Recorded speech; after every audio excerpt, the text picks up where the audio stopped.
K-pop companies tend to rely heavily on the general public for their girl groups to obtain success in the K-pop industry.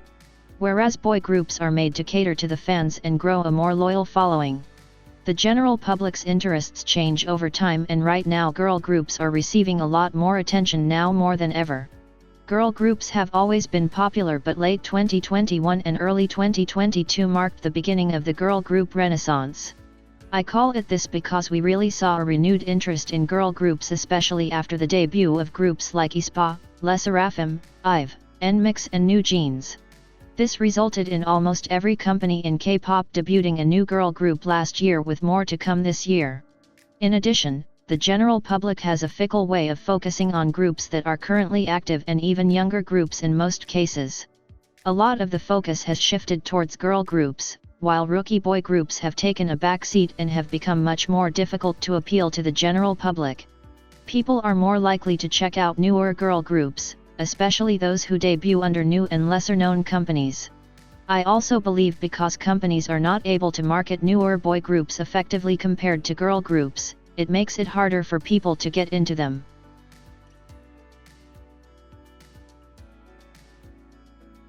To be honest, I find it really annoying when people complain about the type of music boy groups make. In particular, ATEEZ, Monsta X, Stray Kids and NCT are the groups many people complain about in terms of their music. But they fail to realize that these aforementioned groups are not the only ones who make EDM and hip-hop leaning songs paired with an edgier, grittier, more masculine concept. In addition, the same groups I mentioned make a wide range of styles of music and concepts as well. In recent years, several rookie boy groups have debuted with completely different, and even in some cases, much more innovative concepts. The problem? They are under lesser-known companies and were all not formed through survival shows that people watched. People complain that they want a boy group to achieve the same success as i-dle and New Jeans. But whenever I say, actually there are a lot of amazing boy groups who debuted last year, and y'all don't want to support them, one of the most common responses is that they don't make music that's as good as girl groups. So, which is it? Do you want to support rookie boy groups and find one whose music you really like, or do you want to be a boomer who complains about boy groups all the time? I just feel like it's not justified, because not every group in K-pop that exists under the sun can achieve the same amount of success as i-dle or New Jeans. It's quite literally impossible to do so. Or at the very least, given the competitive nature of the music industry, the general public picks their favorites out of the fruit basket and discards the rest in the trash. You're selling yourself way too short, and on top of that you only want to hype up a boy group that goes viral and bandwagon stan a group. If you don't like the music a group makes, that's perfectly fine.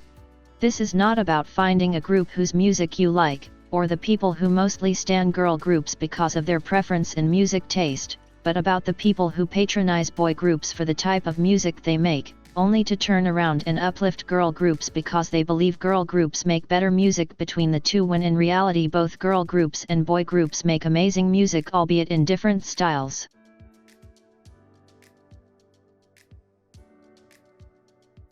Many K-pop fans have a very distorted idea of what feminism actually is.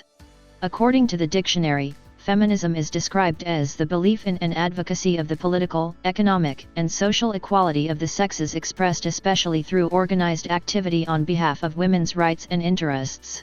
Meaning the belief that all genders, especially women, deserve the same equal rights and opportunities as the opposite gender. Now let's look at the K-pop stans' definition of feminism. Hate men or anyone who is male passing. But all jokes aside, it has been a common practice among K-pop stans, specifically those who stan mostly girl groups or even exclusively girl groups, to boost up female idols and engage in misandry towards male idols. Misandry is defined as the dislike of, contempt for, or ingrained prejudice against men. In my opinion, a good example of this is the situations involving Woojin, Bang Chan, and Lucas. These three have been the punching bag of K-pop fans on Twitter, TikTok, and YouTube. Woojin still receives hate under the basis that he was falsely accused of bullying his former group mates and harassment towards another woman. Despite his allegations being proven false, people still ignore and even distort the truth to continue the hate train against him. With Chan, he was under fire after comments that he made a few months ago because his words were used against him by his fans and other people who weren't even his fans to attack other artists. But on the flip side, he was even called a p.e.d.o, and a groom without the bride because of his parasocial relationship with his fans. While many fans do hold him and other idols accountable anytime they say or do something wrong, it is often in these situations where they will use it as a scapegoat to justify the hate that male idols receive, especially if it's unwarranted. Female idols often receive hate as well, sometimes even more than male idols. But in most cases, female idols receive more support than male idols, and the male idols who receive hate gets justified solely because of their gender, and because men are typically involved with or associated with criminal activity. This is a case of stereotypes that are often placed onto someone solely because of their gender.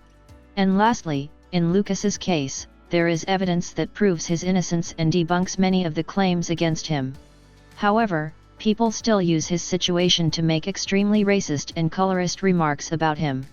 So, because hate towards male idols is often normalized and any hate towards female idols is synonymous with misogyny, this has contributed to one of the reasons boy groups are not very popular.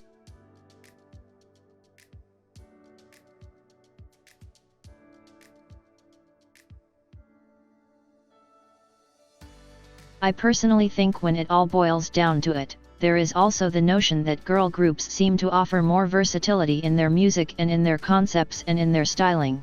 While there are many groups like Ace, Elast, and Only One Of, who have gone out of their way to change the way masculinity is portrayed in the world of fashion, more than just wearing makeup and a crop top, these groups don't often get the recognition they deserve for going against the grain. This is because boy groups are stereotypically associated with the hyper-masculine concept that I loosely described earlier, where the members wear darker clothing, some even wear crop tops to reveal their abs and so on and so forth. But there are boy groups who also have bright concepts as well. I think because most boy groups do not have the same variety in concepts as girl groups, people tend to prefer them over boy groups. It also reflects in the lack of diversity in boy groups' styling compared to girl groups. And because boy group concepts don't appear to be as diverse as girl groups, it results in an oversaturation of boy groups doing similar concepts. And when I refer to concepts, I'm not referring to the lore or a group's storyline because that is separate, and every group doesn't always have the same concept or lore.